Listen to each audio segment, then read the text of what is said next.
Good morning, buenos dias, bonjour, guten morgen. It's a reason why I greet in four language. I will come to that topic in a second, but right now I want to show you how it looks right now in the park. So that's the project we are doing here. So let's switch and pan around, starting on the left. It's not that different to the week before still, but you see that the trees now, the leaves from buds going to open slightly, so there's green, but there are some tree species, and don't ask me the name of those, which kind of already have fully developed their leaves. You see there on the back. Let me put this on big, getting up a little bit. So I will tackle the names of the trees and maybe do some more data collection for understanding which trees get first, second, third, and who lives with that tree or feeds on that tree, etc. But right now I have absolutely no idea what the names of the trees are. Anyway, so you have right now, after the last week where we just had the buds, you had some trees and bushes which have now leaves open, and some are almost open. And in a week, let me show you here on the left, there's a bush on the back with open leaves in the middle. And here this one of this bush here in front are opening, and the tree on the back has already fully developed. So it takes 1 week more and vegetation is fully grown. With flowers, I saw 3 species last week, and today I saw first time a large white trillium, which is one of the early flowers, but it's not yet the growing flowers which depend on photosynthesis. The ones that are blooming right now are the ones that have stored their resources in the roots, and they take advantage of those resources to flower. So it's a different approach. So they are the first one. Anyway, I come back to the topic I mentioned before, why I'm greeting. I have been it has been made to my knowledge, and I have been noticed that some people are watching this stream in different language than English, which is not my mother tongue, but I don't have the resources to get these streams in different languages. I mean, I could easily do Spanish and German, and with some obstacles French, but it's not, I don't have the time to record it 4 times, stuff like that. So, but I did start publishing all my videos of species and visits of parks in 4 language. That means title, descriptions. My YouTube platform starts to be published in 4 language. I'm not yet through to all the videos I recorded over time, but by the end of 1 or 2 months I will have that done. And then once I did the text descriptions for the videos without audio recording, I will try to figure out how I could do those with voiceover to translate to different language. But that's in the future, maybe late summer. Let's see. Anyway, so the intention here is I want to go for language, because also I'm maintaining a website which is in 4 language about each of the species. There you can see, get some information about the species, and you can also see the videos, photos I took of each species. And this website, faunaflora.photography, is actually published in 4 languages. So it makes sense that I start to publish my YouTube channel also in 4 languages, and to start to look into voiceover for videos in 4 languages. So it goes hand in hand. Why I'm publishing in 4 languages is not just to how they call, to impress people with my knowledge of language. It's actually very interesting to see how different areas where they speak different language are interested in different species. Even all my recordings are here local. I have many visits from Germany, which are looking for information about species published in German. And also, surprisingly, a lot of people from Mexico or from Latin America looking for information about species I see here and looking for information in their language. So it's because one of my motivation is to share all this information. Is yeah, it's obvious that I can do that in the language I'm able to talk.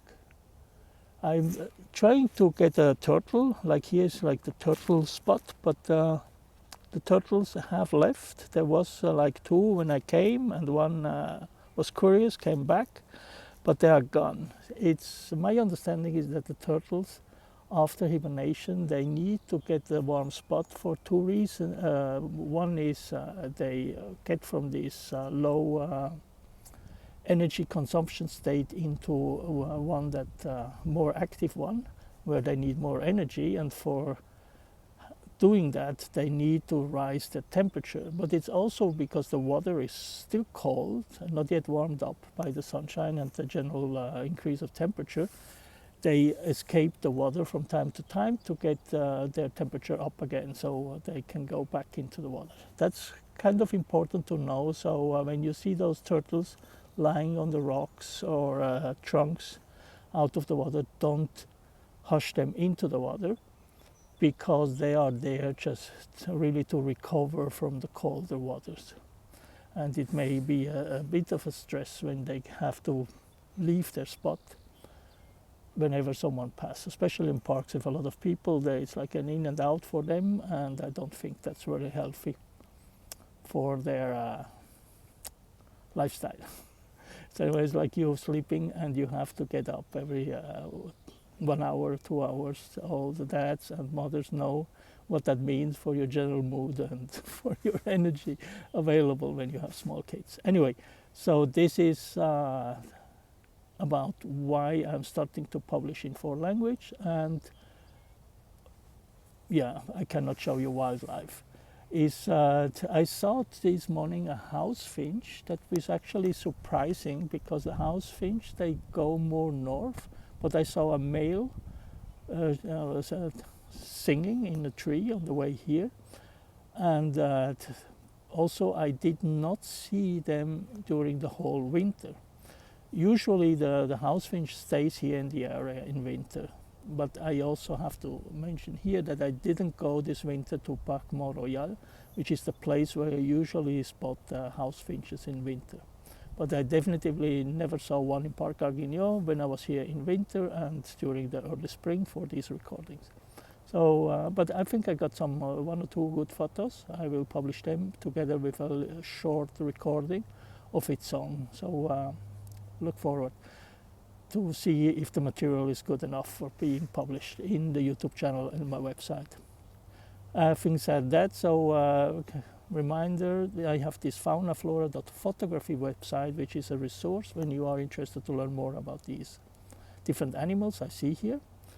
And yeah, that's about it for today. Let me do a final pan so you can compare with my previous recordings of this place. So you see that the green is coming, and I'm really looking forward for next week, Saturday, because then the vegetation should be fully here.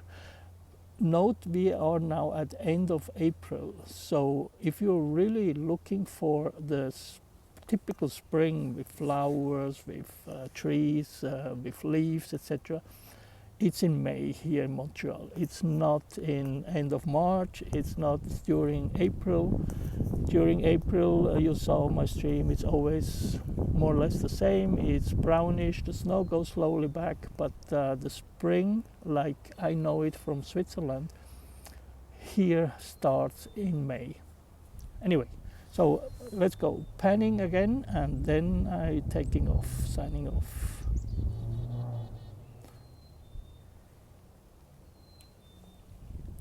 Start again on the left. Well, you see in the foreground, in the back on the foreground, you see these full leaves of a bush. Then you see on the back there's actually another bush which is already open leaves almost. And on the other side of the pond, you see the grass is green. Some bushes have open leaves already, but mostly they are still all in their winter appearance, most of the trees.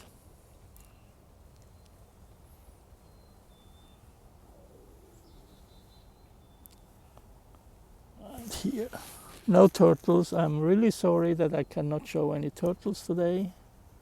Would have been nice, but I think the water is already warm enough so they don't have that urge, the need to get out of the water.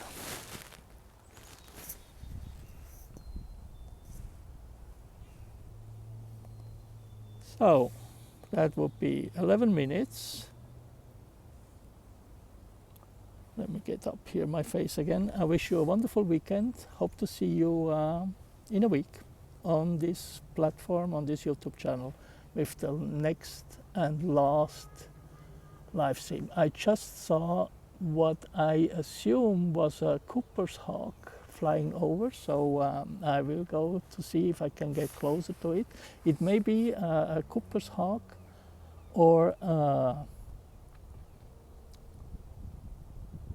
épervier brun. It's not the red-shouldered hawk.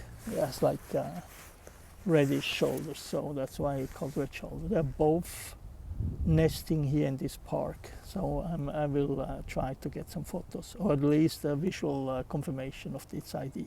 Anyway, happy weekend, see you soon, au revoir, a bientôt, adios, hasta luego. I had to think a second, and auf Wiedersehen, bye bye.